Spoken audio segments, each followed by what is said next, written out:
Good morning बच्चों, मैं कमलेश सक्सेना आज आपको पढ़ाऊंगी संस्कृत। आज हम संस्कृत में पढ़ेंगे अतिरिक्त कार्य।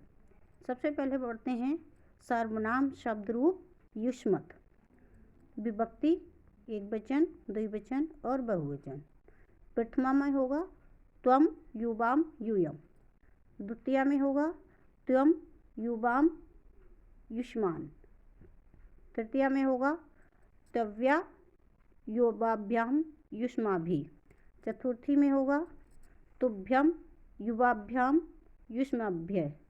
पंचमी में होगा त्वत् युवाभ्याम युष्मत्। षष्ठी में होगा तव युवयो युष्माकम। सप्तमी में होगा तवई युवयो युष्मासु।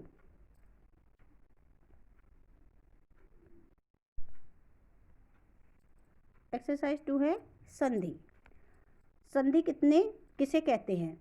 दो वर्णों के मेल को संधि कहते हैं। दूसरा है सामान्यतः संधि कितने प्रकार की होती है? उत्तर है सामान्यतः संधि 3 प्रकार की होती है, स्वर संधि, व्यंजन संधि और विसर्ग संधि। स्वर संधि कस्य कथ्यते, यानी कि स्वर संधि किसे कहते हैं?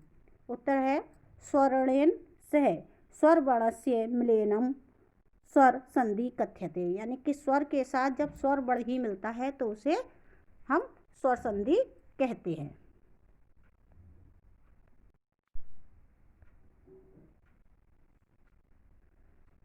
केचित् विशिष्टः संधियां, यानी कि कुछ प्रमुख संधियां। पहली है दीर्घ संधि। आ ई उ ऋ हास्तेभ्य दीर्घेभ्य वर्णस्य परम आ ई उ ऋ वेति स्वरा दीर्घा व वर्णा भवन्ति चेति तयो मिलेन दीर्घ भवन्ति।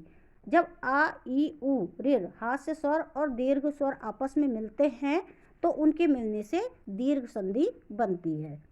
इसके उदाहरण है मुर प्लस अरि तो मुरारी, पाठ प्लस आरंभ पाठारंभ, कभी प्लस इंद्र कविंद्र, भानु प्लस उदय भानुदय। दूसरी है यण संधि। इसमें छोटा उ ऋ लरा वेति वर्णस्य पश्चात भिन्न स्वर्णस्य भवति चेते ई उ ऋ लिर एतेषां स्थाने क्रम से या व रा और ला आदेश भवति, यानी कि जब ई उ ऋ और लिर वर्ण होते हैं और इनके बाद कोई स्वर वर्ण आता है तो उसके स्थान पर बदलकर या व रा और ला हो जाते हैं। इसके उदाहरण है मधु प्लस अरि तो हो जाएगा मध्वरी, पितृ प्लस आदेश पित्रादेश, लरा प्लस आकृति लराकृति। तीसरी है गुण संधि। गुण संधि में आ इत्यानु पश्चात ई उ ऋ लिर वेति वर्ण आगच्छति चेत क्रम से ए ओ अर अल वा भवति, यानी कि आ आदि शब्द के बाद अगर ई या उ ऋ लिर अगर वर्ण आते हैं तो इनके स्थान पर बदलकर ए ओ अर अल व हो जाते हैं। इसके उदाहरण है देव प्लस इंद्र देवेंद्र, पर प्लस उपकार परोपकार, एक प्लस उन एकौन, देव प्लस ऋषि देवर्षि। इसके बाद है वृद्धि संधि। वृद्धि संधि में आ इत्याने पश्चात ए ऐ ओ औ वेति वर्ण आगच्छति चेति क्रम से ए आओ वा भवति, यानी कि आ आदि शब्द के बाद अगर ए या आए ओ या आओ आ जाता है तो उसके स्थान पर बदलकर आए आओ हो जाते हैं। इसके उदाहरण हैं गंग प्लस औध तो हो जाएगा गंगौध, महा प्लस औषधि हो जाएगा महौषधि, एक प्लस एकम ते एकैकम। अगली है अयादि संधि।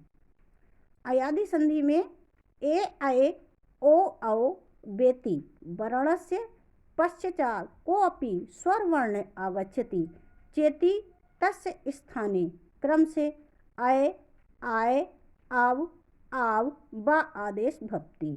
यानी कि ए आय ओ औ वर्ण के बाद अगर कोई स्वर वर्ण आ जाता है तो उसके स्थान पर बदलकर आय आय अब आब हो जाता है। इसके उदाहरण है ने प्लस अयनम तो नैनम, गे प्लस अक तो गायक, पौ प्लस अनम पवनम, पाव प्लस अक पावक। तो बच्चों ये हमारी अतिरिक्त कार्य की वर्कशीट थी जिसकी मैंने आपको संधि समझाई। मैं समझती हूँ आपकी समझ में आ गई होंगी। धन्यवाद।